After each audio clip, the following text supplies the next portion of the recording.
Bonjour à tous, bienvenue sur ce nouvel épisode de podcast tricot et un petit peu crochet aujourd'hui. Je suis Aurore, vous pouvez me trouver sur Instagram sous le pseudo Aurore Tricote et Mélène sous le pseudo Volnayarn. Voilà pour ce début, je suis toujours un petit peu rouillée, mais j'ai essayé de m'organiser un minimum pour être le plus clair possible dans ce podcast. J'ai 3 projets terminés à vous montrer et 3 projets en cours, dont un projet crochet. Mais on va commencer par ordre d'apparition sur mes aiguilles. Vous allez voir parce que en fait j'ai un vieux projet qui est revenu sur mes aiguilles qui était le Venice Wrap Tank. Alors comme c'est un top croisé, forcément, je vous le montrer en caméra, c'est pas évident. Je vais essayer comme ça. Hop. De toute façon, je vais vous mettre aussi une photo de mon projet terminé porté. Et ça fait un petit top croisé. Je vous mets une photo, ce sera plus simple. Donc c'est un modèle. Est-ce que je vous ai dit le nom du modèle? Le Venice Wrap Tank de Gorilla Knits, que j'ai donc terminé en juin 2022 au niveau du corps, et j'ai enfin repris au mois de juin aussi cette année pour les cordons, qui sont des cordons en fait qui se font en tricot double. Donc c'est sur une aiguille, on tricote et on glisse une maille sur deux, et donc ça nous fait un petit tube, mais c'est très long à faire. Voilà, c'est très long, c'est un très long cordon, sachant qu'il y en a 2. Voilà, mais je me suis motivée du coup au mois de juin pour me dire, allez Aurore, le top est presque terminé, donc il n'y a plus que les cordons à faire. Et en 2 jours c'était plié, hein, j'avais fait les cordons. Donc voilà pour ça. Pour information, du coup, je l'ai tricoté en taille S et en aiguille 3,25 pour le corps et 3 pour les côtes. Voilà. Hop, voilà pour ce projet-là, qui fut du coup un projet sur le très long terme alors que c'est un tout petit top. Hop. Ensuite, j'ai terminé mon gilet champagne de Petite Knit, que vous avez vu quand même sur pas mal d'épisodes de ce podcast. Donc, pareil, comment est-ce que je vous le montre? Sachant que je n'ai pas rentré tous les fils et qu'il n'a pas de bouton. C'est un gros gilet comme ça, trop beau. Je vous mets une photo du projet de Petite Knit à côté. Depuis la dernière fois, du coup, je sais plus où est-ce que j'en étais. Je pense que la dernière fois que je vous l'ai montré, j'avais fini les manches et que j'étais au bas du corps. Donc du coup, j'ai fini les côtes et ensuite on relève toutes les mailles le long du corps, de l'encolure et tout. Voilà, on remonte tout le long, ça fait un nombre incalculable de mailles. Et puis on fait une bande en jersey double, pareil, avec sur le côté droit les boutonnières intégrées. Et donc ça, je trouve ça juste super, ça fait de très jolies boutonnières. En fait, on sépare notre nombre d'aiguilles et notre nombre de mailles en deux, et en fait on tricote les jambes des boutonnières séparément. Et donc oui, ce qu'on fait, donc une fois qu'on a relevé toutes les mailles le long de l'encolure, en fait Petite Knit elle nous fait remonter quelques mailles, puis on tricote un retour, un aller-retour. On fait 2 mailles ensemble pour attacher en fait les mailles du corps, non, les mailles qu'on a relevées, pour en fait rattacher la bande de boutonnage au corps tout le long. Donc il n'y a absolument pas de couture, mais c'est très long à faire. Mais c'est sympathique. J'ai trouvé ça un peu long à la fin. En fait, j'aimais beaucoup au début, et puis à la fin, on en a marre, quoi. Voilà, donc au moins, ce gilet-là est terminé. Je viens de me rendre compte que je vous ai pas dit dans quelle laine j'ai fait le wrap tank. C'est de la BC Garn, la biobalance de BC Garn. Et le coloris c'est des numéros, donc c'est impossible à dire, mais c'est un bleu gris. Donc la biobalance de BC Garn, c'est 55% laine, 45% coton. Voilà. Donc là, j'ai pensé à ça parce que j'allais vous dire niveau de ce gilet là, que j'ai tricoté en taille S avec des aiguilles 4,5 parce que mon échantillon était bon, puisque j'avais fait un échantillon. Mais je vous ai parlé de ce gilet là déjà bien trop de fois dans ces podcasts. Au niveau de la laine, c'est 100% mérino DK coloris marron glacé, donc de ma laine. Coloris qu'en fait je n'ai absolument jamais sorti. Mais un jour peut-être que je le remettrai. Si j'ai des demandes, pourquoi pas. Mais voilà pour ce... J'ai reçu un message, ça m'a perturbée. J'irai voir après. Voilà pour ce gilet, qui est enfin terminé. Ça, on est bon. Ensuite... Tac... Putain, j'avais commencé il y a longtemps ce gilet. Attendez, je me rends compte. Je l'ai commencé en octobre 2022 et je l'ai terminé le 27 juin 2023. Donc effectivement, il a été très longtemps sur mes aiguilles. Ensuite, me semble que je ne vous avais pas montré mon White Moor commencé. Le White Moor qu'on fait en cale avec le groupe Tricoté Orléans. Coucou!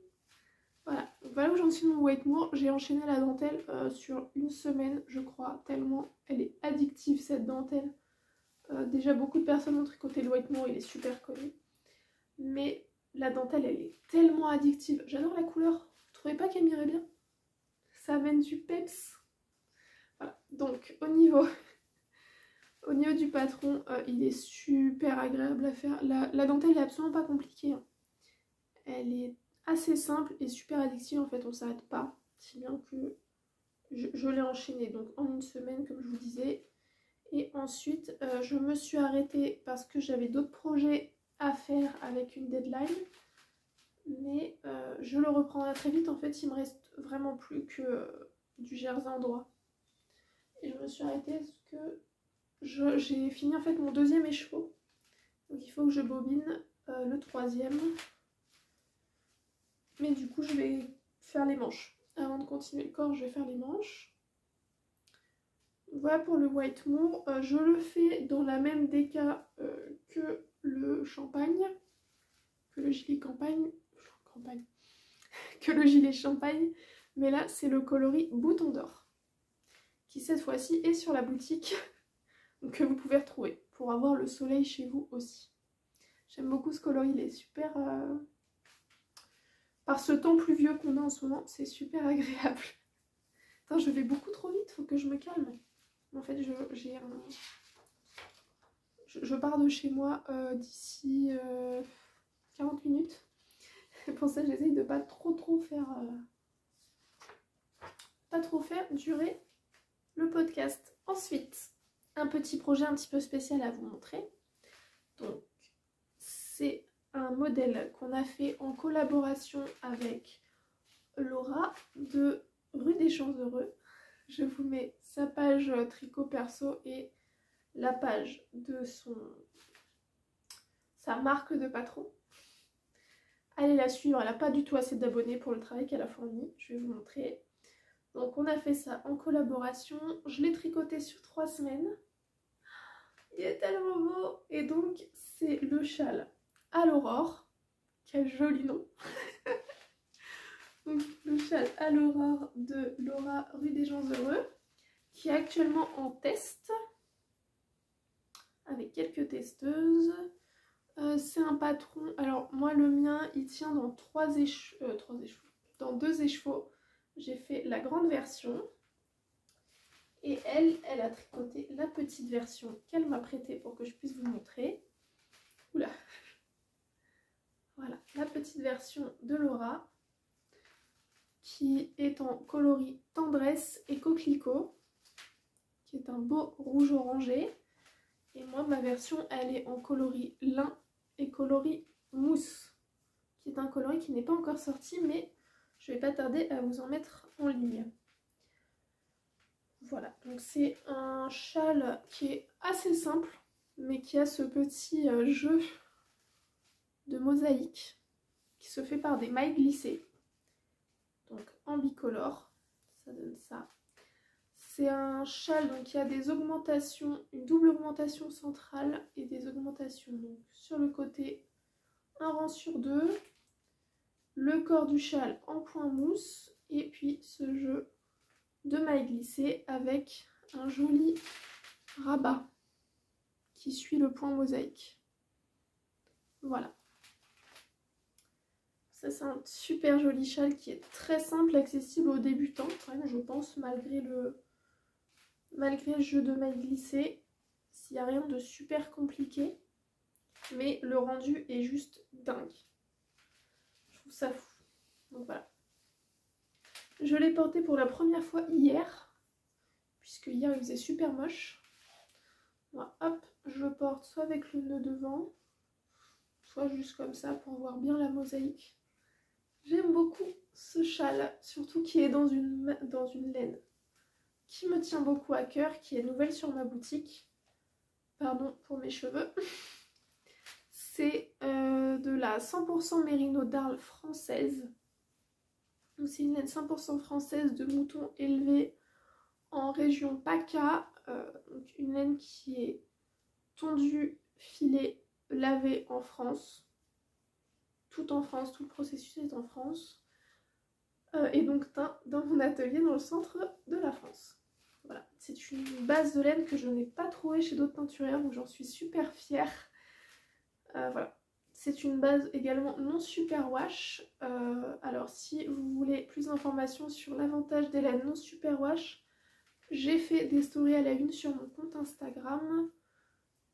Voilà, je vous remets le nom. Mais vous pouvez aller voir du coup si vous êtes intrigué sur les bienfaits de la laine non superwash par rapport à la laine superwash qu'on retrouve beaucoup chez les teinturières. Donc voilà, c'est un super joli châle qui devrait sortir courant septembre. Si je ne me trompe pas, il est actuellement en test. Voilà. Donc voilà, hop, pour vous parler un peu plus de la laine, c'est une laine métrage fingering épais à la ligne du sport. C'est une 375 mètres au 100 grammes. Je vais vous montrer, hop, ces étagères elles sont là. Donc hop, voilà, elle est super épaisse pour vous montrer, comparée à un écheveau fingering classique. Elle est vachement gonflante en fait cette laine. Elle s'adapte super bien, donc vous pouvez la tricoter comme une fingering, comme une sport, elle s'y prête très bien, et y compris une DK. Vous voyez, moi là je l'ai tricotée en 4 mm et j'ai un tricot quand même qui n'est absolument pas transparent, qui est super gonflant. En fait la laine au blocage elle gonfle beaucoup et elle remplit un petit peu l'espace des mailles.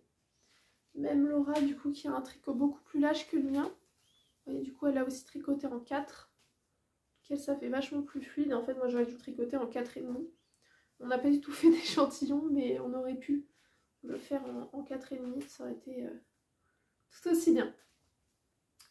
Donc voilà pour cette laine là. Voilà, c'était pour la petite précision, c'est vrai qu'en fait je l'ai noté en fingering sur la boutique. Mais en soi c'est une fingering épaisse, voire sport, qui peut très bien aller pour vos projets en DK. Vraiment elle est super gonflante, elle est super douce, elle se détend en blocage et vraiment elle s'adoucit. J'ai été impressionnée, genre même au tricot elle est super douce pour une laine non superwash. Les laines non superwash restent douces, hein, elles grattent pas, c'est un peu un préjugé qu'on a, mais juste elle est top. J'adore cette laine. J'aime vraiment beaucoup et j'aime vraiment beaucoup ce coloris-ci que j'ai imaginé pour un projet qu'on a en commun. Donc avec les deux Laura de Tricoter Orléans, qui organisent les tricotés qui sont à l'origine d'un groupe de tricotés sur Orléans, et de Sophie d'élevage Alpasso, qui a donc un élevage d'alpaga et qui transforme sa laine en microfilature. Donc on se fait un projet toutes les 4, dont vous aurez plus d'informations sur nos comptes Instagram que je mets là. Je mets nos 4 nos 5 comptes Instagram, parce que je vais mettre les comptes perso aussi d'Elora. Voilà, je me perds. Voilà, on va vous en parler un peu plus courant septembre. Il me semble que les premiers posts sont prévus fin août. Je ne sais plus. Enfin bref, on va vous parler de ce projet-là. Et donc j'ai créé 4 couleurs. 4 couleurs exclusives en fait à ce projet-ci, dont Mousse le vert, donc qui a un petit peu... Voilà, on a vraiment un coup de cœur sur ce coloris-là, donc qui va faire partie de la collection de couleurs permanente de chez Volnella. Mais du coup, je vous le partage avec parcimonie, tant que le projet n'est pas encore sorti. Voilà pour ça. Donc, ah non, j'allais dire au niveau tricot, j'ai tout dit. Pas du tout, j'ai pas tout dit, puisque j'ai commencé du coup fin juillet le Posy Tank Top de Elonga avec Anna que je tricote en... Alors là c'est mon changement de fil, c'est pour ça qu'il y a un trou.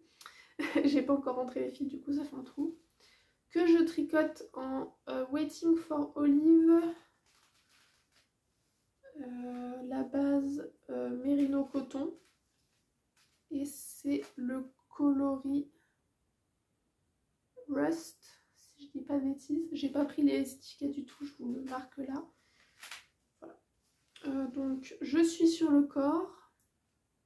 Comme vous pouvez voir, c'est pas un projet qui me passionne. En fait, j'ai adoré le projet fini sur Karine de la Miss Knitter, pardon. Je suis très fatiguée, ce mois d'août est fatigant. Donc Karine de la Miss Knitter, que j'ai rencontrée à une soirée tricot organisée du coup par Laura de Tricoter Orléans. On s'est retrouvés dans un petit pub sur Orléans pour tricoter ensemble et pour manger ensemble. Discuter un petit peu de ce projet de cale secret pour l'instant avec les filles, dans lequel Karine nous accompagne bien gentiment. Voilà. Donc merci à toi Karine, c'était une super soirée, vraiment on a passé une soirée super agréable, c'est toujours agréable en fait de toute façon de faire des soirées tricot avec les tricopines. Donc elle portait ce top là et comme j'avais des pelotes de Merino Coton qui traînaient et que j'adorais cette couleur, je me suis dit que j'allais faire ce petit top-ci. Donc là il me reste plus qu'à tricoter en rond sur 32-36 cm il me semble. Et ensuite, je ferai donc le devant et le dos. Je vous mets la petite photo du projet terminé. Mais voilà en gros. Mais je trouve le rendu de cette base super. Il est super brillant, c'est super beau. Mais à tricoter, je n'aime pas du tout celui-là. Vous allez très vite comprendre pourquoi.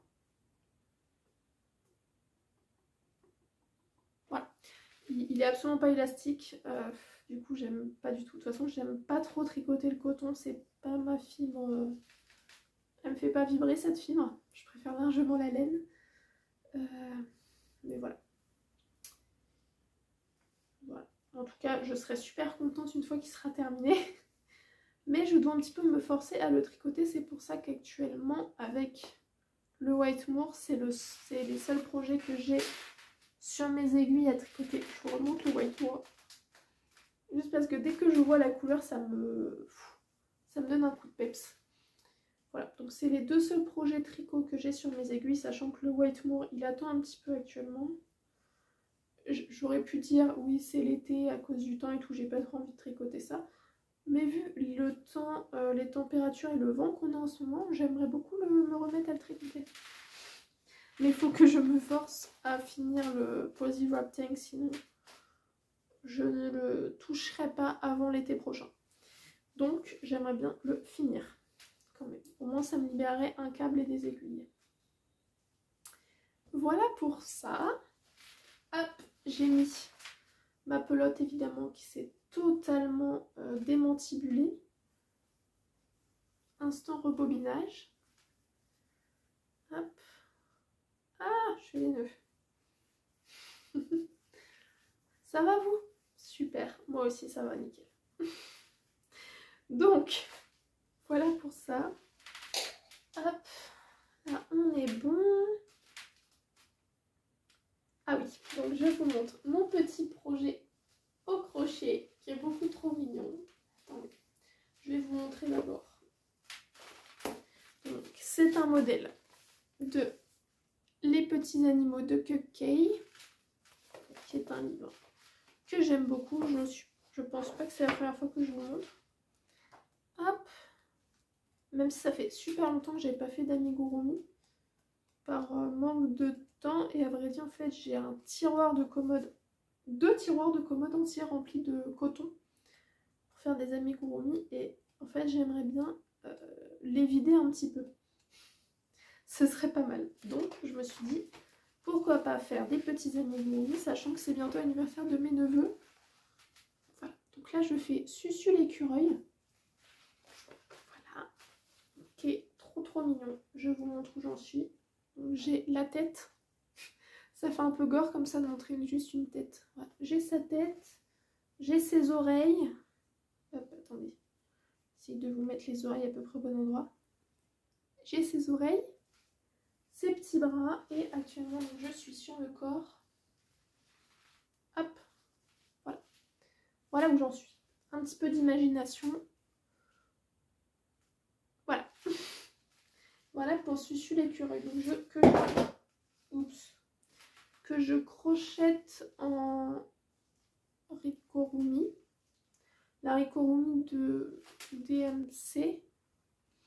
J'ai un gros doute et j'ai absolument pas pris d'étiquette.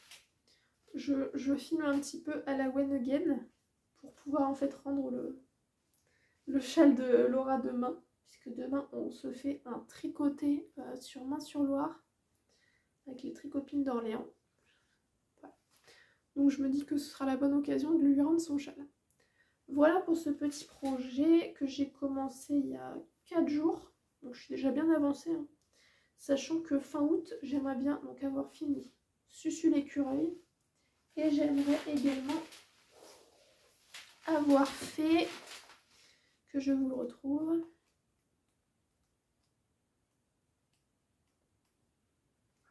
hop, avoir fait Chibi le hamster.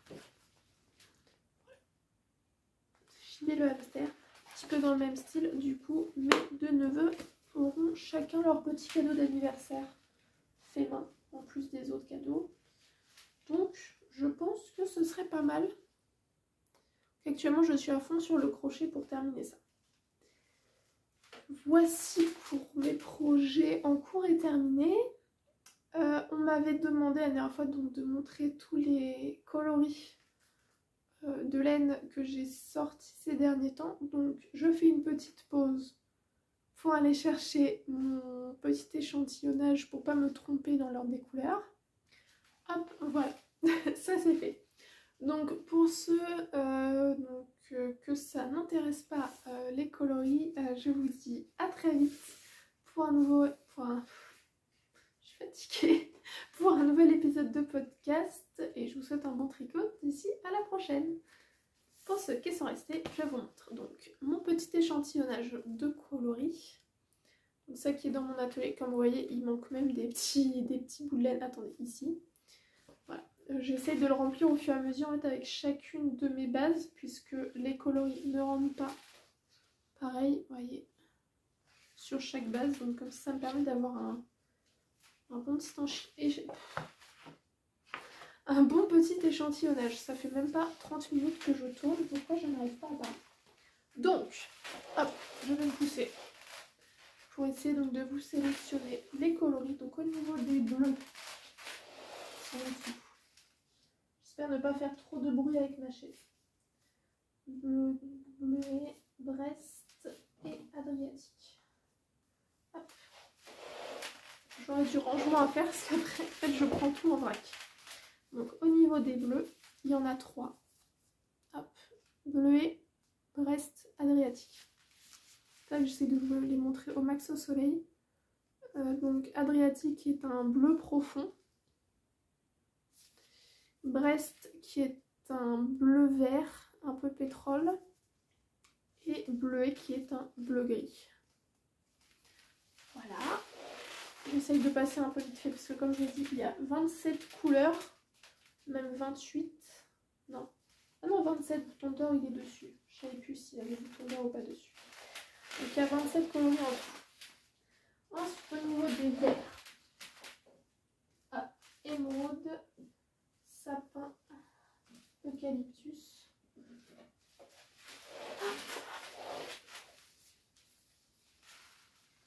Émeraude, sapin, eucalyptus, dans l'ordre.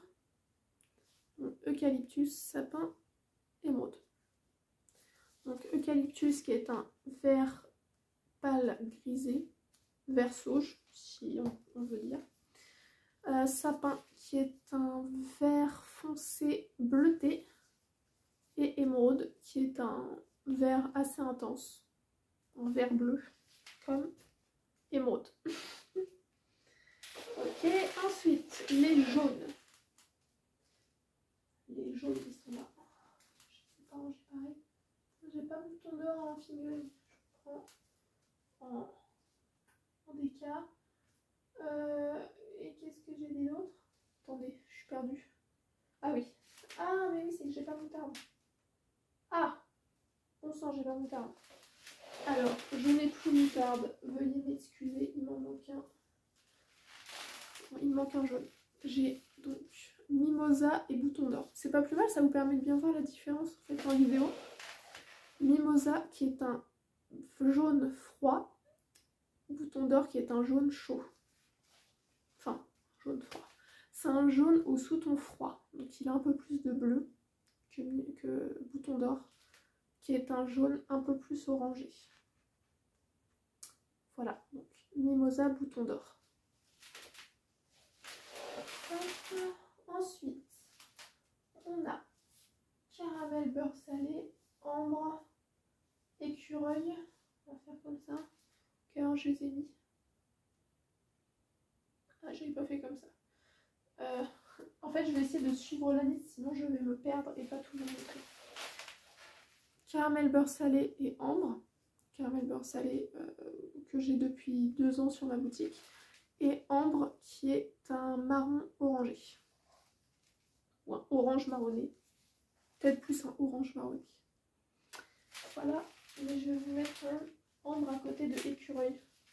Parce que c'est des coloris aussi qu'on confond. Ambre qui est plus orangé que écureuil. Écureuil c'est plus un roux marron. Marron alors que c'est un orange marron. Voilà, je vous laisse constater, il y en a un qui est plus foncé que l'autre et un qui est plus rouge qu'orange. L'écureuil est plus rouge. Voilà. Tac, voilà, ça c'est des nuances. Ensuite, comme j'ai fait écureuil pas du tout dans l'ordre, je vais vous faire du coup coquelicot et braise avec ébène.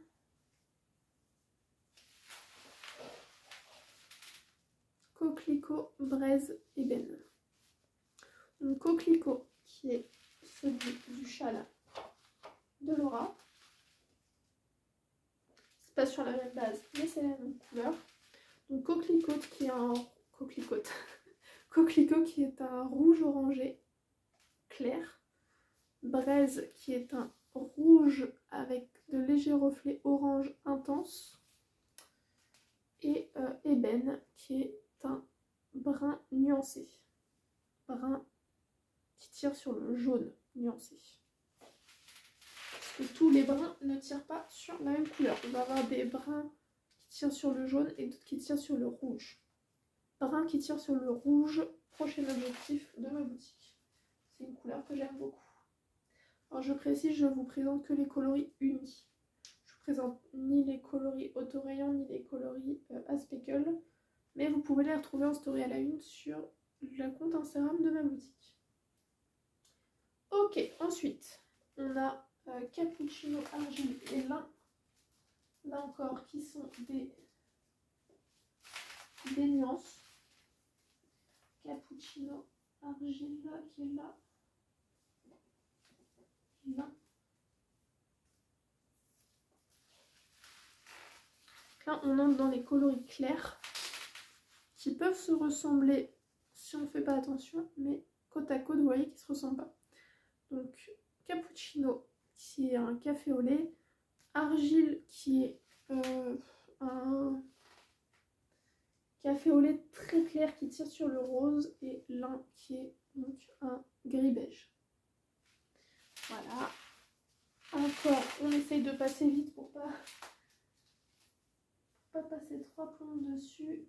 Ensuite, on a porcelaine et tendresse. Porcelaine et tendresse, donc qui sont les deux plus clairs de la gamme. Est-ce que vous allez bien voir? Oui, là quand même, vous voyez. Porcelaine, donc qui tire vers le beige, et tendresse qui tire vers le rose. Tendresse, c'est un beige rosé, et porcelaine, c'est un beige très clair. Hop. Ok. Ensuite, les roses. En rose, on a pétale, amarante, galanterie et violet. C'est ça. Violette, pardon. Enfin, c'est marqué violet parce que je n'ai jamais changé son nom. Donc, je vais les mettre dans l'autre. Pétale, amarante, hibiscus, violette. Je l'ai appelé galanterie juste avant. C'est pas grave. Donc, pétale, qui est un lilas. En vrai, c'est un lilas grisé.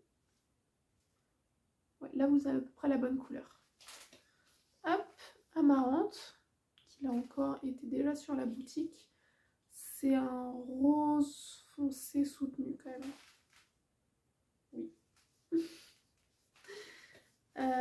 Hibiscus, anciennement galanterie. Donc là encore, il est vachement connu à l'échelle de ma boutique. Qui est donc un violet bordeaux lit de vin. Plus bordeaux que lit de vin. Bordeaux donc qui tire sur le violet. Dans lequel j'ai fait mon châle Vénus, d'ailleurs, si vous voulez un exemple. Et violette, donc qui est un violet profond. Voilà. Et ensuite on a les gris.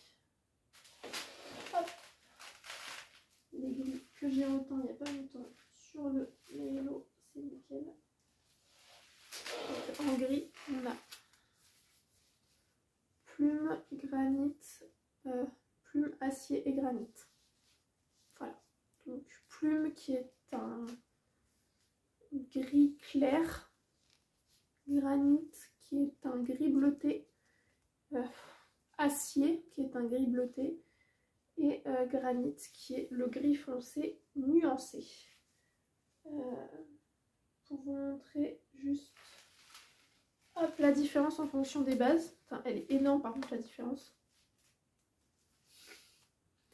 Ça c'est granit sur le Mérino Superwash et ça c'est granit sur le Mérino Nylon 85-15% Mérino, 15% Nylon. Donc ça c'est le vrai acier en fait de base. Mais il va falloir que je change, comme vous voyez, le mélange de teinture sur Mérino, 100% Mérino Fingering parce que je trouve ça pas terrible. Parce que je préfère largement le acier bleuté. J'ai une voisine dans la rue, c'est pour ça que je parle un peu moins. Voilà, donc pour ça.